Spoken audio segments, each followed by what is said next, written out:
Hello and welcome to another edition of Only in Illinois, your weekly video recap from Reboot Illinois. I'm Madeline Dubeck here with Matt Dietrich, and this week in Illinois politics and government we had a terribly dire warning from Comptroller Leslie Munger. Tell us about it, Matt. Well, Comptroller Munger warned that since we don't have a state budget to control our spending or to design more revenue to come in, that we are on a very fast pace to run out of money.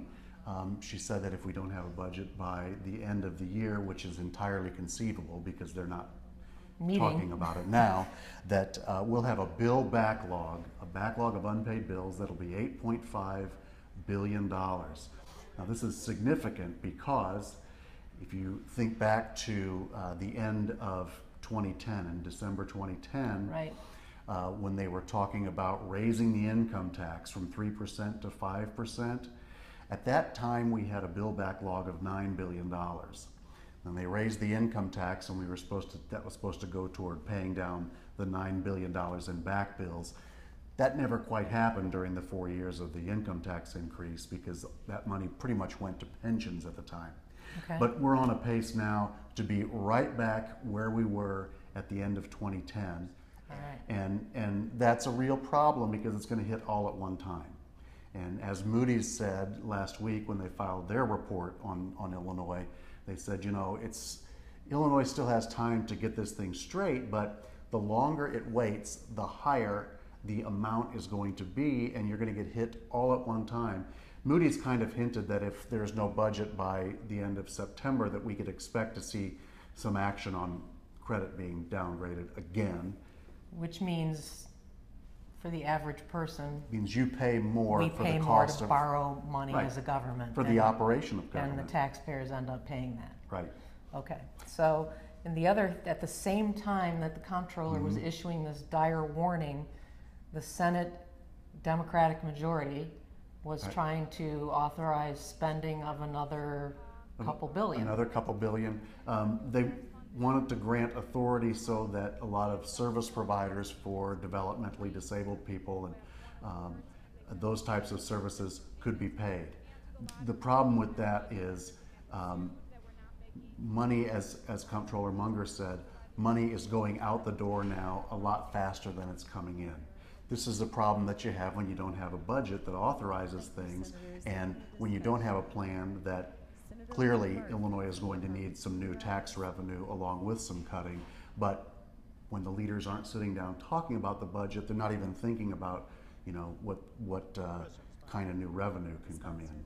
Okay. But here are a few words from Comptroller Munger. If there is no budget in place soon and we continue on this spending trajectory through the end of the year, we will enter our new our new year, January 1st, owing an estimated $8.5 billion in unpaid bills.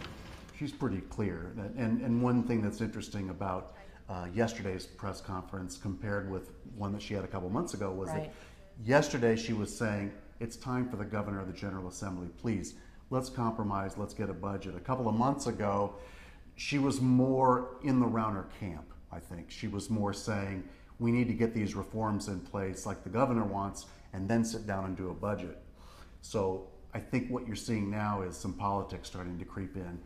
Now, interestingly, Because she has to run for re-election next year.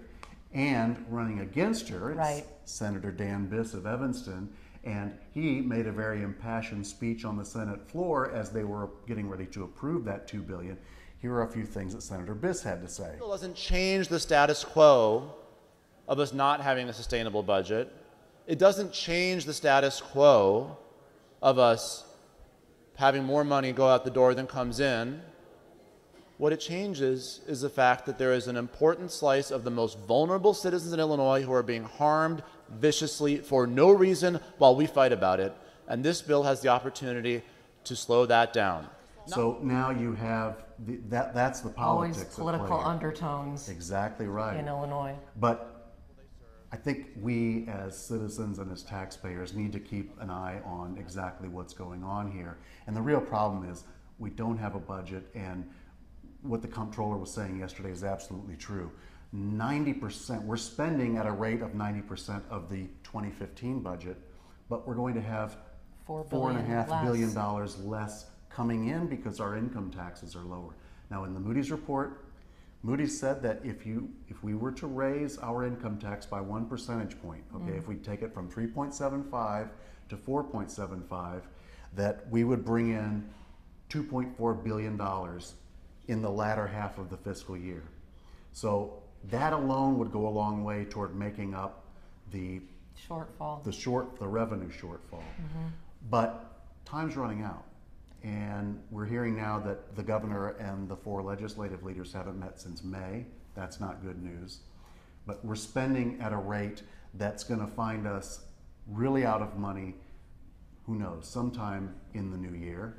Right. We don't exactly know yet when. And it's harder to balance the budget, and the rate probably is going to have to go up even higher on the income tax if you're not creating a budget until January, right, as opposed to October. And when you've got already a mountain of $12 billion worth of bills that immediately you have to deal with. All right. Well, that's a lot to swallow. We appreciate you tuning in. That's it for this week's edition. We'll see you on the next edition of Only in Illinois.